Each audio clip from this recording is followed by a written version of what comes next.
기적인가? 순종인가?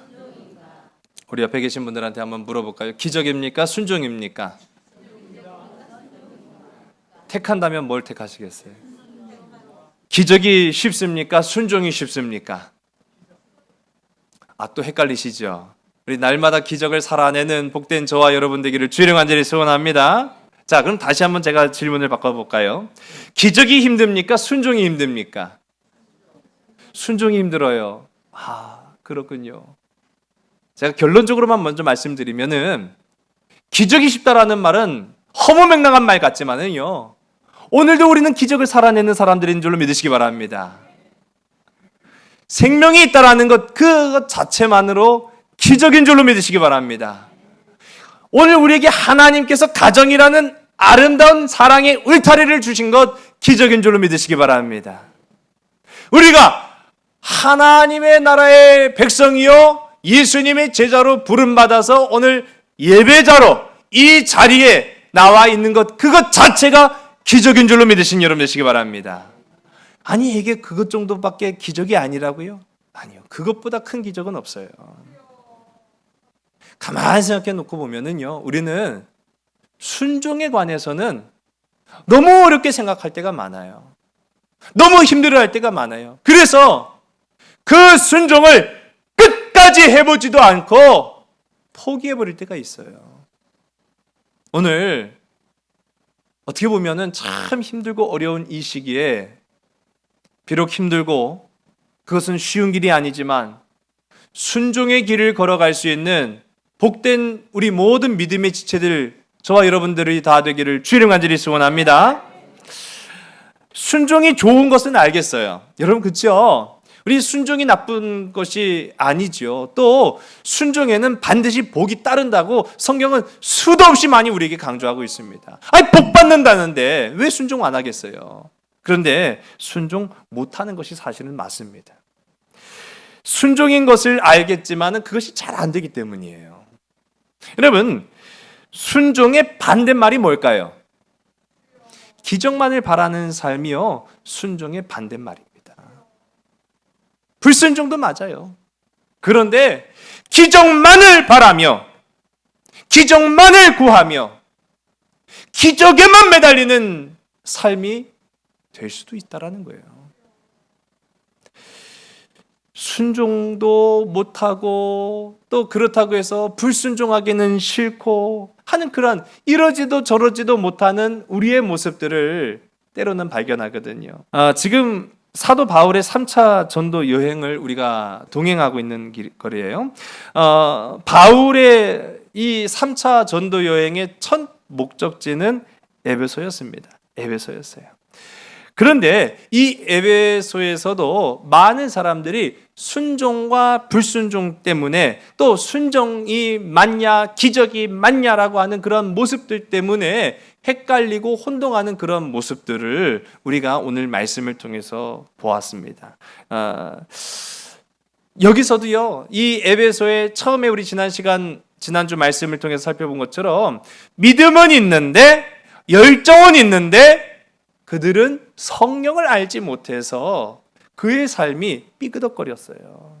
온전히 하나님 앞에 나아가지 못하고 온전히 그들의 삶의 걸음이 감사가 없고 기쁨이 없고 소망이 없고, 그래서 결국은 거룩한 삶을 살지 못하고 구원함에 이르지 못하는 여러 신앙의 삶의 문제들을 우리가 함께 살펴보았습니다. 그러면서 믿음에는 성령이 반드시 있어야겠구나. 믿음에는 성령이 반드시 있어야겠구나. 그런데 성령만 있다고 해서 되는 것이 아니에요. 여러분, 구약 성경에 보면 이스라엘의 초대 임금으로 기름 부음 받았던 사울 왕도 성령 받은 사람이었어요. 하나님이 영이 그에게 임하였던 사람이었어요. 그런데 어떻게 됩니까? 그의 인생은 변질되고 말았어요. 아니, 성령이 있었음에도 불구하고 변질될 수 있나요? 예, 있습니다. 성령 멀리하고 살아가면 성령 없는 인생 될 수 있다는 것이죠.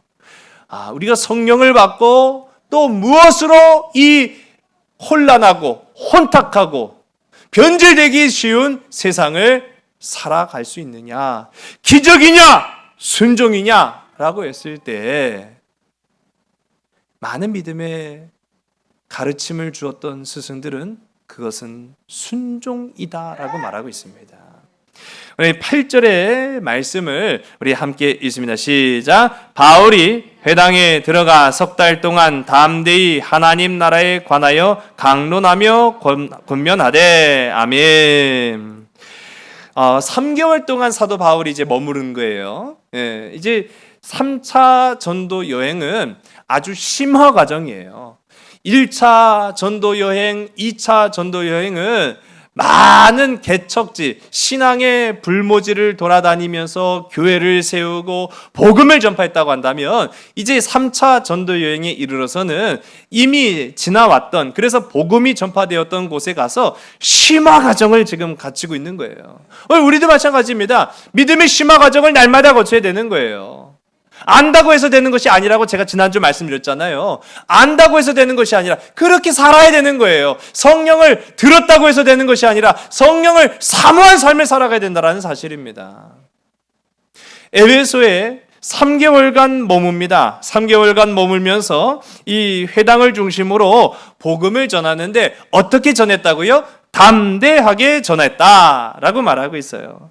자, 여기에서 이제 오늘 우리가 취해야 될 순종의 모습이 나옵니다. 순종은 어떤 것이냐라고 했을 때 우리 한번 더 주로 인한 담대함.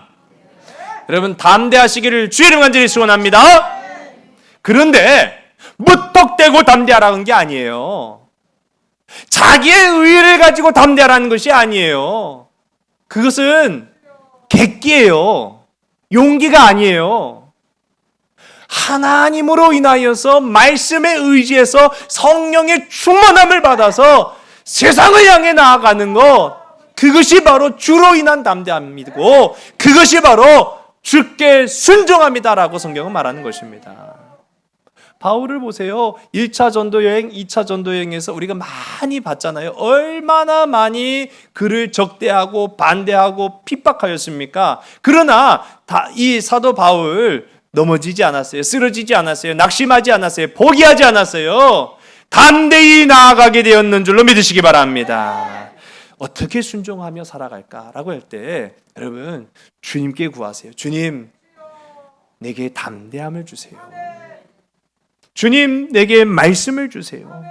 여러분, 하나님의 영광을 위한 담대함이 저와 여러분 가운데 임하기를 간절히 소원합니다. 여러분, 그 담대함을 얻기 위해서는요, 겸손히 주께 나아가는 거예요. 여러분, 내 의의가 하나님보다 강하면은 그는 이성적인 신앙인은 될지 몰라도, 그는 논리적인 신앙인은 될지 몰라도 성령을 깨닫고 아는, 체험하는 신앙인은 되지 못한다라는 거예요. 무엇입니까? 성령을 모시기 위해서는 나를 내려놔야 되는 거예요. 성령을 모시기 위해서는 겸손한 그리스도인이 되어야 된다는 거예요. 여러분, 오늘 이 말씀이 내게 부딪히지 아니하고 그 말씀을 받아들이고 섬길 수 있는 복된 저와 여러분 되길 간절히 소원합니다. 이 에베소를 방문한 것은 사실은 약속 때문이었어요. 우리 지난 2차 전도 여행의 무렵 우리 사도행전 18장 19절과 20절의 말씀인데요. 우리 화면을 보시고 함께 읽습니다. 시작. 에베소에 와서 그들을 거기 머물게 하고 자기는 회당에 들어가서 유대인들과 변론하니 여러 사람이 더 오래 있기를 청하되 허락하지 아니하고. 아멘. 에베소에서 이제 사도 바울이 마지막을 이렇게 한번 둘러보고 다시 돌아갔어요. 돌아가는 그런 과정 속인데 사도 바울이 굉장히 힘이 지쳤다라는 것 제가 지난 시간 말씀드렸어요. 목회적인 탈진이 찾아왔어요. 굉장히 지치고 어려웠기 때문에 이제 잘 하고 있는지, 또 어떻게 주의 말씀 앞에 얼마나 순종하고 또 하나님의 자녀다운 거룩한 백성, 구별된 삶을 살아가고 있는지를 딱 이렇게 보고 가는데 그 에베소 사람들이 사도 바울을 놓아주지 않는 거예요. 네. 사도 바울이시여, 조금만 더 우리와 함께 있읍시다. 예? 조금만 더 우리에게 생명의 말씀을 전해주세요. 라고 이렇게 요청을 했는데 사도 바울이 이제 그것을 그들의 권면에 대한 약속을 하고 내가 다시 돌아올게 라고 약속을 하고 왔지요. 그 약속을 지켰다라는 사실이에요. 여러분, 여기에서 우리가 순종의 또 다른 한 가지 실천적인 모습을 발견할 수 있습니다. 여러분, 순종은요, 우리 다 따라볼까요? 주님과의 약속. 여러분, 주님과의 약속을 지킬 수 있는 우리 아름다운 삼손 가족들이 다 되시기를 주의 이름 간절히 소원합니다. 아니, 왜 주님과의 약속이라고 했냐고요? 지금 에베소에 다시 오겠다라고 한 거는 누구와의 약속이에요? 에베소 성도들하고 약속한 것 같죠? 얼핏 보면 방금 읽었던 18장 우리 19절과 20절의 말씀을 보면은 성도들이 붙잡았어요. 그래서 이 사도 바울이 그래 알았다라고 약속을 했어요. 그렇게 보면은 성도들과 사도 바울 간의 인간적인 약속인 것 같지만 사실은 사도 바울은 하나님과 약속한 거예요. 우리 21절의 말씀을 우리 함께 봅니다. 시작. 작별하여 이르되 만일 하나님의 뜻이면 너희에게 돌아오리라 하고 배를 타고 에베소를 떠나. 아멘. 하나님과 약속한 거예요, 사도 바울은. 여러분, 우리도 하나님과의 약속을 통해서 순종의 삶을 살아가기를 주의 이름 간절히 소원합니다. 사람에게 한 약속은 굉장히 민감해요. 우리 그렇지 않습니까? 약속한 거 지키려고 하는 정직하고 바른 것 우리 삶 속에도 있죠. 양심적인 그런 모습들. 아예 안 지키면은 그건 비인간적이고 비양심적인 것이지만은 그래도 우리가 할 수 있는 한 사랑과의 약속 잘 지키려고 애를 쓰잖아요. 그런데 가만 생각해 보시자고요. 여러분, 우리가 하나님과의 약속 얼마나 지켰고 얼마나 우리가 그렇게 지키는 그런 과정 속에 순종하며 살아가는가? 한 게 없다고요? 아니요, 우리는 한 게 참 많아요. 직분 받을 때도 우리는 서약하고 약속을 했어요. 누구와의 약속이요? 하나님과의 약속했어요. 우리가 성도가 될 때, 세례를 받을 때도 다 하나님과의 약속을 했어요. 그리스도의 제자로서 하나님의 자녀로서의 약속을 다 했어요. 기억나실지 모르겠습니다만은 직분 받을 때, 세례 받을 때, 입교할 때 주일 성수를 지키겠습니다라는 약속 했어요, 안 했어요? 했지요. 누구와의 약속이에요? 인간과의 약속입니까? 하나님과의 약속입니까? 하나님과의 약속이지요. 네. 우리 주일을 성수할 수 있는 복된 저와 여러분 되길 간절히 소원합니다. 하나님 앞에 감사의 예물을 드리겠다고 약속했어요, 안 했어요?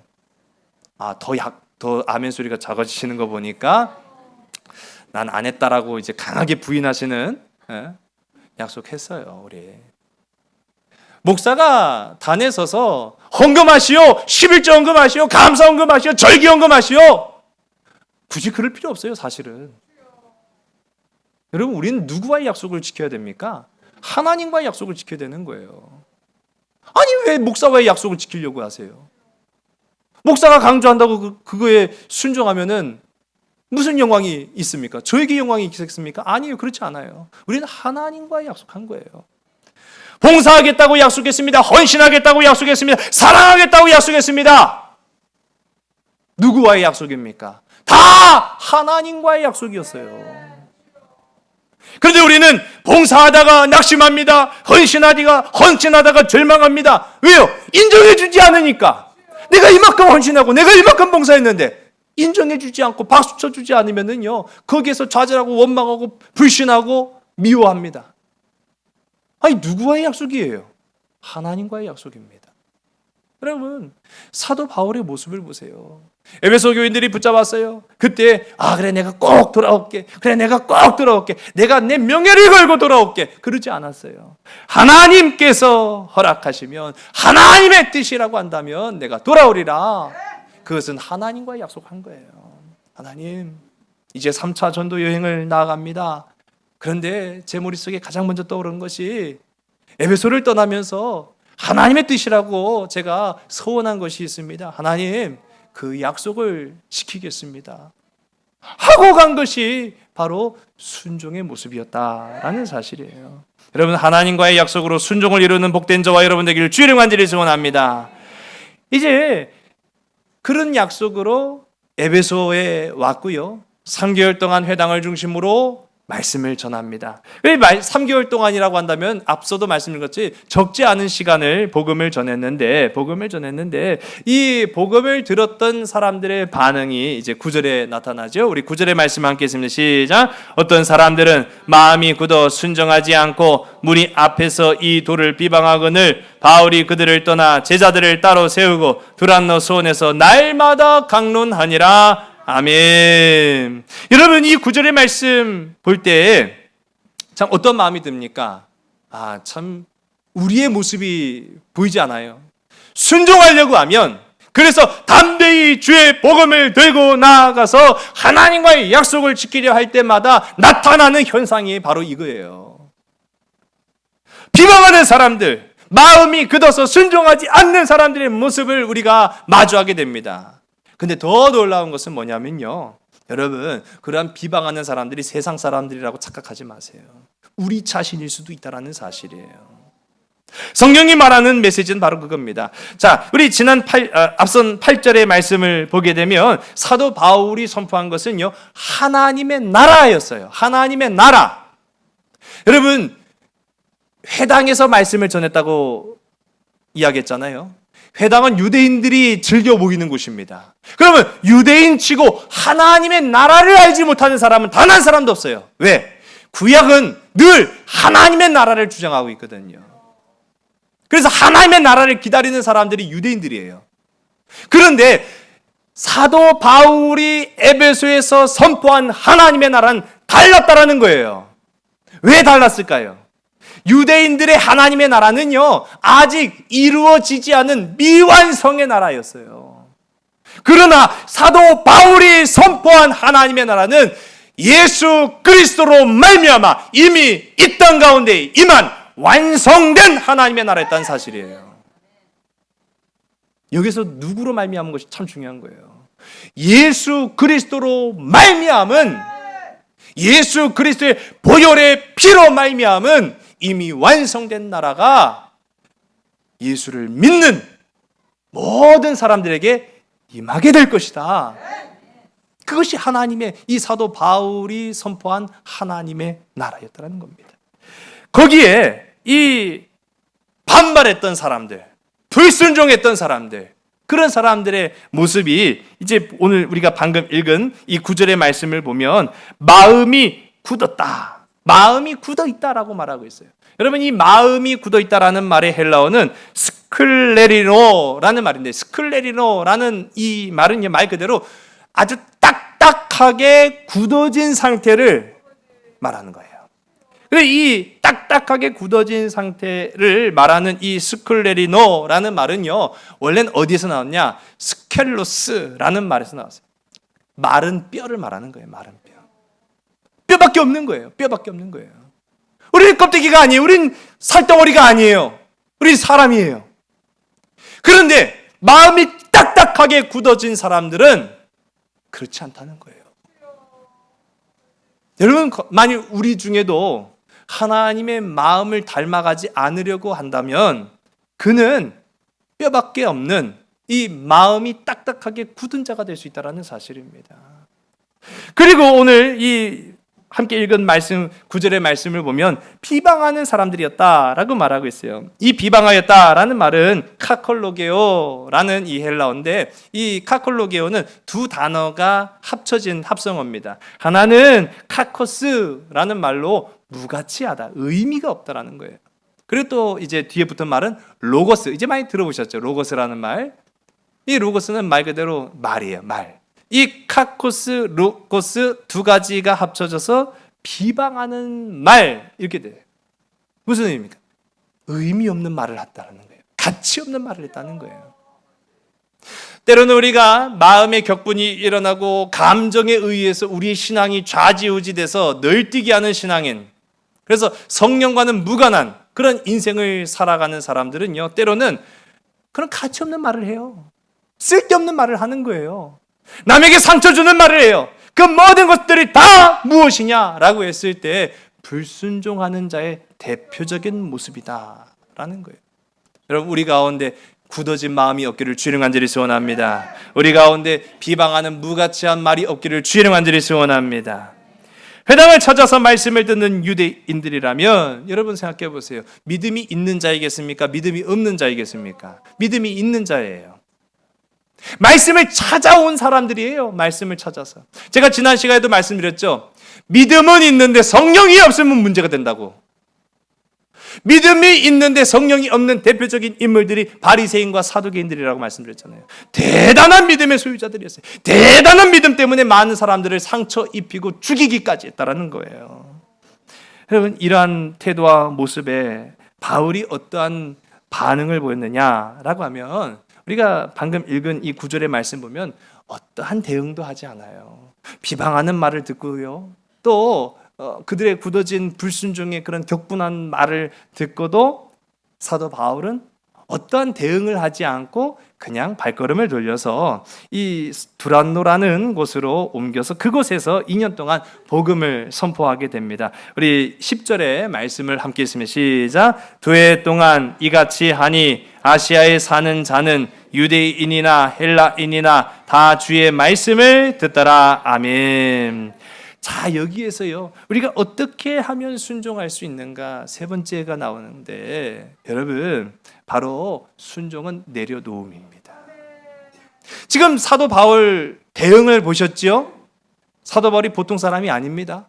그런데 그러한 불의하고 부당한 대우 앞에서 사도 바울은 아무런 대꾸하지 않고 그냥 발걸음을 돌려요. 그런 모습을 이제 봅니다. 그 마음에 누가 그를 주장하기에 그를 그렇게 변화시켰을까요? 예수 그리스도가 그를 주장했는 줄로 믿으시기 바랍니다. 성령님이 그를 어루만지셨는 줄로 믿으시기 바랍니다. 그 안에 하나님께 대한 순종의 마음이 있었는 줄로 믿으시기 바랍니다. 순종하면 나 자신을 내려놓을 수 있어요. 순종하면 나 자신을 내려놓을 수 있습니다. 창세기 6장과 7장의 말씀을 보면은 이 창세기 6장과 7장에 노아의 이야기가 나옵니다. 이 노아의 이야기 아마 다 아실 거예요. 불순종으로 심판받은 많은 인류를 물로써 심판하시겠다고 하나님께서 노아에게 말씀하시고 실제로 그와 같은 일이 이루어진 거예요. 보면은 40주야를 비가 내렸다라고 말하고 있습니다. 성경은. 여러분, 40주야라고 하면은 거의 1년 대부분을 말하는 거예요. 40주야를 비가 내리는 일이 있었다. 유래를 찾아볼 수 없는 일이죠.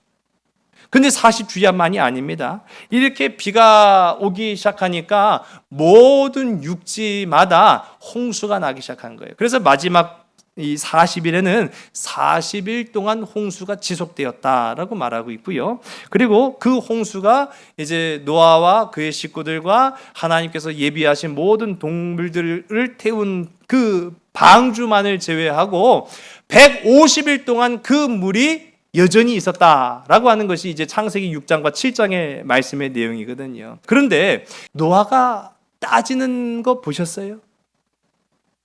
노아가 자신의 생각을 하나님 앞에 주장하는 거 보셨어요? 생각해 보세요. 이건 유례가 없는 일이었어요. 하나님께서 노아에게 미리 먼저 말씀하셨어요. 내가 40주야를 비가 내리게 할 거야. 아유, 하나님, 장마철도 아니고 장마철이라고 해봐야 몇 달에 불과한데 어떻게 40주야, 거진 1년의 대부분을 비가 계속 내릴 수 있습니까? 그 인간적인 그런 판단이라고 한다면, 상식적인 생각이 있는 사람이라고 한다면 그 정도 의무는 갖고 있지 않겠어요? 근데 그 어디에도, 창세기 6장과 7장 그 어디에도 노아는 이의를 제기하는 법이 없었어요. 그리고 그 말씀이 떨어지고 이 6장과 7장은요 굉장히 간격이 큽니다. 무려 120년이 걸리는 세월이 6장과 7장 사이에 있어요. 왜냐하면은 120년 동안 배를 지었거든요. 아니, 그 말 한마디를 듣고 여러분 인생을 온전히 쏟아부을 수 있겠습니까? 우리는 그러기가 쉽지가 않잖아요. 그것도 납득할 만한 얘기가 아니에요. 40주야를 내가 비를 내리게 하고 40일 동안을 홍수가 나게 해서 온 지면의 인류를 다 멸할 것이다라고 했을 때 오케이, 믿습니다. 아멘. 그럴 사람이 우리 중에 누가 있겠냐고요. 그래서 그것에 나의 인생의 120년을, 우리가 뭐 120년을 살기도 어렵겠지만은 노아가 600세를 살았다고 하면은 어떻게 보면 그의 인생의 4분의 1 가량을 온전히 배를 짓는 데에만 쓰는 거예요. 그것이 가능하겠냐고요. 여러분, 그러나 노아는 배를 지었습니다. 토를 다이지 않았습니다. 자신의 생각을 주님께, 하나님 앞에 주장하지 않았습니다. 우리 창세기 우리 6장 22절의 말씀 우리 화면을 함께 보시고 다 같이 있으면 시작. 노아가 그와 같이 하여 하나님이 자기에게 명하신 대로 다 준행하였더라. 아멘. 다 준행하였더라. 할렐루야. 창세기 7장 5절의 말씀입니다. 우리 다 같이 읽습니다. 시작. 노아가 여호와께서 자기에게 명하신 대로 다 준행하였더라. 아멘. 준행하였다. 순종하였다라는 거예요. 준행하였다. 자기 자신을 내려놓았다라는 것을 의미하는 것입니다. 여러분, 순종은 복잡하지 않아요. 하나님의 주신 말씀을, 내 생각을, 내 주장을 내려놓고 그렇게 살아가는 것이 순종입니다. 하나님이 주신 말씀보다 내 생각이 더 깊어질 때 인생은 복잡해지는 거예요. 하나님이 주신 은혜보다 내가 계산하는 내 인생의 미래를 내가 계산하고 내가 판단하는 것이 더 많아질 때 인생은 답이 없어지는 거예요. 오늘 이 시간 순종의 마음과 자세와 결단을 가지고 나 자신을 주님의 십자가 발 앞에 내려놓을 수 있는 복된 저와 여러분 되기를 주의 이름으로 간절히 소원합니다. 우리 11절과 12절의 말씀을 우리 보겠습니다. 시작. 하나님이 바울의 손으로 놀라운 능력을 행하게 하시니 심지어 사람들이 바울의 몸에서 손수건이나 앞치마를 가져다가 병든 사람에게 얹으면 그 병이 떠나고 악기도 나가더라. 아멘.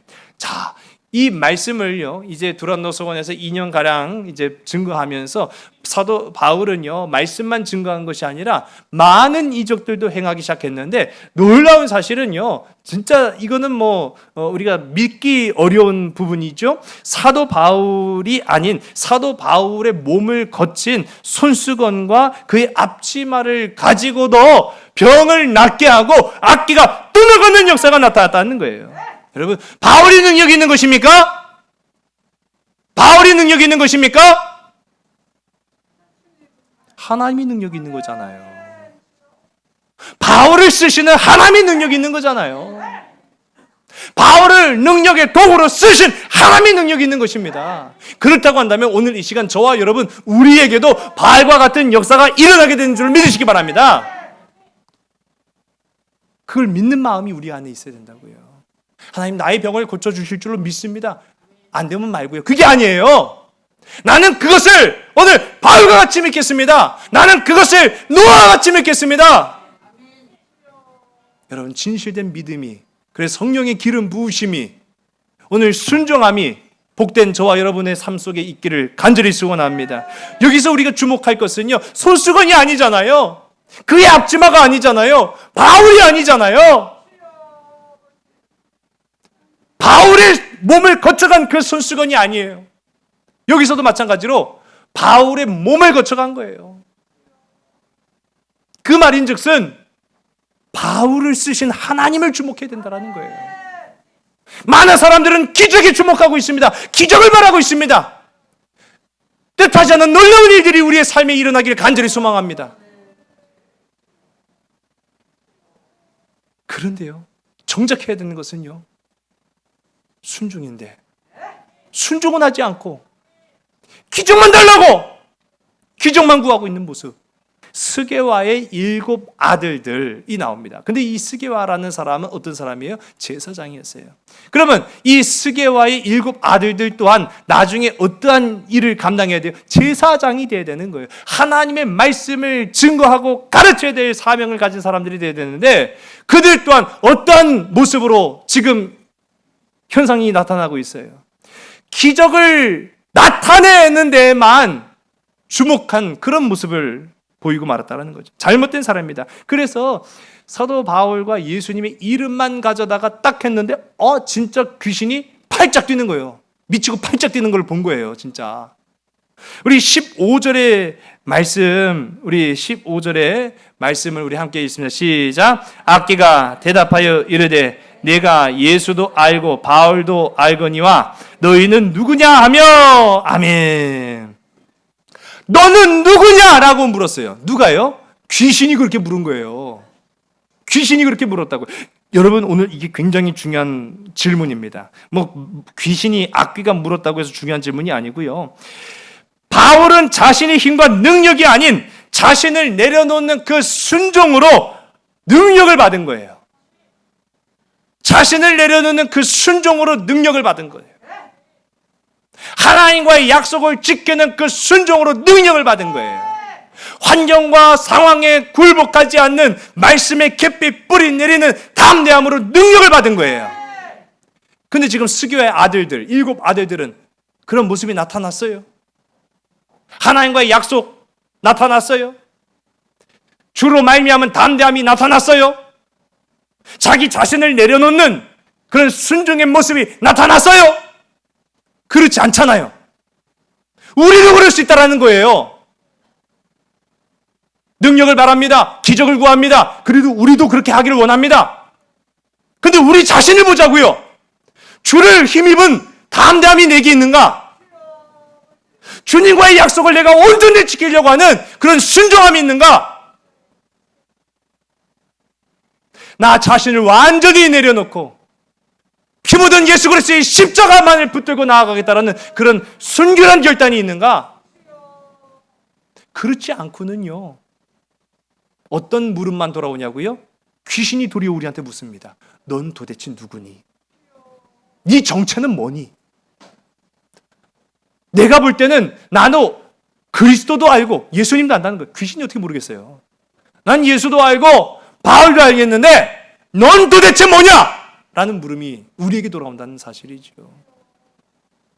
여러분, 믿음 없는, 성령 없는, 순종함이 없는 많은 사람들의 어긋난 열정은 다 이와 같을 수밖에 없다라는 것입니다.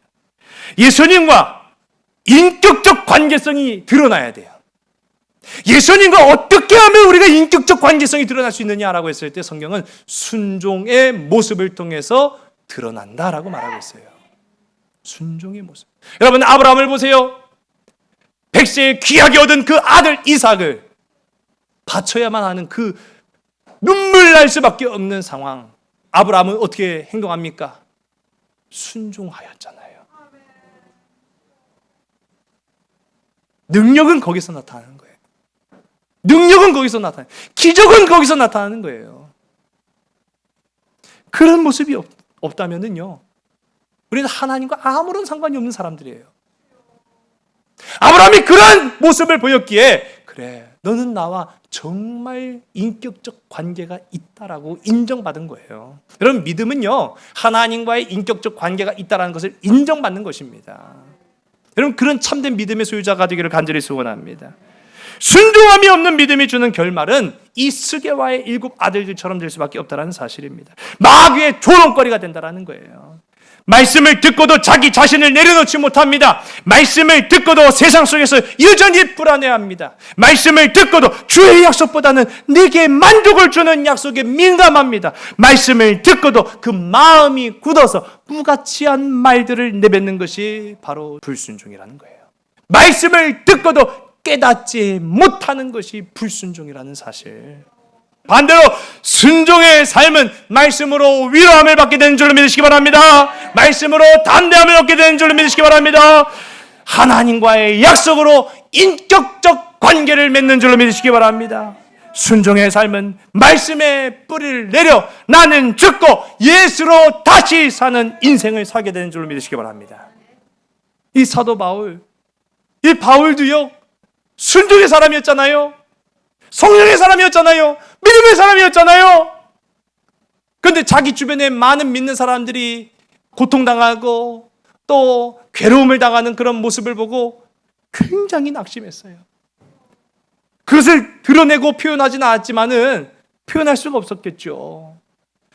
바울이 무너지면 다 무너지는 거 아니에요. 그렇지만 굉장히 힘든 그런 모습들이 이제 나타나게 됩니다. 그런 영적 탈진이 왔음에도 불구하고 오늘 3차 전도 여행을 떠나게 됐잖아요. 무엇이 그를 다시 불러일으키고 무엇이 그를 다시 위로함을 주었고 무엇이 그를 다시 담대하게 만들었겠습니까? 바로 순종함의 능력이 있었는 줄로 믿으시기 바랍니다. 그가 주목한 것은요, 하나님 나 너무너무 힘들어요. 나 너무너무 괴로워요. 나 너무너무 일이 풀리지 않아요. 일이 그냥 한순간에 풀려지길 원해요. 기적에 주목한 것이 아니라 주님 너무너무 힘들어요. 그러나 더욱 주님을 의지할래요. 나 너무너무 괴로워요. 그러나 더욱 주님을 찬양할래요. 나 너무너무 이 문제가, 이 일들이 해결되지 못하고 있어요. 그러나 더욱 주님을 따르래요. 순종함에 주목했다라는 사실이에요. 기적보다는 순종함에 주목한 것이 바울을 다시 일으켰다라는 것이죠. 이제 우리가 이거를 우리의 삶에 이제 적용을 해야 되잖아요. 그래서 사실 우리가 주목해야 될 것은 기적이 아니라 순종이라는 사실입니다. 많은 사람들, 심지어는요, 그리스도인들조차 이 코로나 사태에 직면해서 이 문제를 가장 확실하게, 가장 빨리 해결할 수 있는 방법이 치료제가 개발되는 거라고 말을 하죠. 예, 여러분 맞아요. 치료제가 그렇게 기적적으로 개발된다고 하면은 그거야말로 그보다 더 좋은 기적이 어디 있겠습니까? 그렇죠. 그러지 말라는 게 아니에요. 그런데 성경은 우리에게 말합니다. 지금은 기적에 주목할 때가 아니라 순종에 주목할 때라고 말하고 있는 거예요. 순종에 주목할 때라는 거예요. 예배가 막 흐트러지고 있어요. 우리의 믿음이 막 흐트러지고 있어요. 우리의 영적 생활이 막 흐트러지고 있어요. 아니 코로나 그 하나 때문에 우리의 믿음과 우리의 영적 생활과 우리의 구원이 막 흔들리고 있어요. 지금 우리는 기적에 주목할 게 아니라 순종에 주목해야 된다는 사실이에요. 그것이 우리가 해야 될 일이라는 사실입니다. 우리가 앞서도 이 8절 가운데 아주 중요한 얘기가 잠깐 나왔는데 그걸 지나쳤죠. 사도 바울이 3개월 동안 또 이후에도 이 두란노 서원을 통해서 2년 동안 사도 바울이 증거한 것은 하나님 나라였어요. 다른 많은 세상의 좋은 것들을 다 양념처럼 집어넣은 게 아니라 사도 바울이 주장한 것은 오직 한 가지였습니다. 하나님의 나라였어요.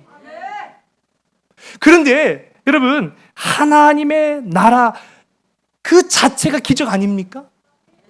하나님의 나라가 기적이잖아요. 그 자체가. 그런데 하나님의 나라는 누구의 것입니까? 순종하는 자의 것이에요.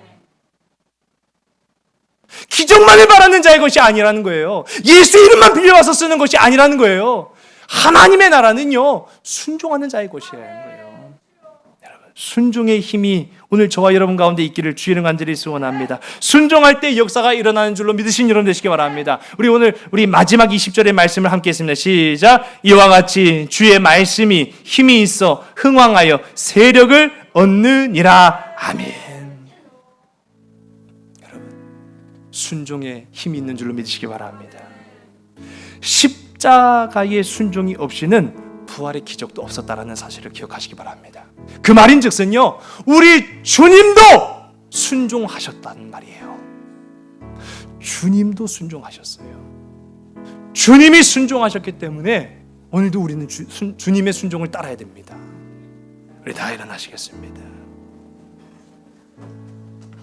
아버지 하나님, 이제 우리가 주께로 나아가기를 원합니다. 우리를 고난 가운데에서 구원의 기쁨으로 부르신 주님, 우리를 절망당한 상처 가운데에서 회복의 못으로 이끄시는 주님, 이제 우리가 십자가의 고난 가운데에서도 순종하신 주님의 그 순종을 통하여서 순종의 자녀로 살아가기를 원합니다. 순종의 백성으로 나아가기를 원합니다. 주님이 우리에게 주시는 담대함으로 순종하게 하여 주시옵소서. 주님이 우리에게 허락하신 하나님의 나라를 믿고 의지함으로 하나님과의 약속으로 순종하는 자녀들 되게 하여 주시옵소서. 우리 자신을 꺾고 내려놓아서 나보다 나를 더 잘 아시는 하나님의 은혜에 순종하는 자녀가 되게 주님 인도하여 주시옵소서. 아버지 하나님, 낙심될 수밖에 없는 세상입니다. 기적을 구하는 많은 사람들이 있을지라도 오늘 말씀에 의하여 이 세상을 살아가는 우리 백성들에게 기적에 초점을 맞추는 것이 아니라 순종함에 초점을 맞출 수 있도록 우리를 주장하시고 다스려 주시옵소서. 이제는 우리 주 예수 그리스도의 은혜와 하늘 아버지의 깊고 넓으신 사랑하심과 성령님의 내주교 동의로 충만케 하심이 순종함으로 살아가기를 결단하는 우리 모든 믿음의 지체들 머리 위에 지금으로부터 영원토록 함께하여 주시기를 간절히 축원하옵나이다. 아멘.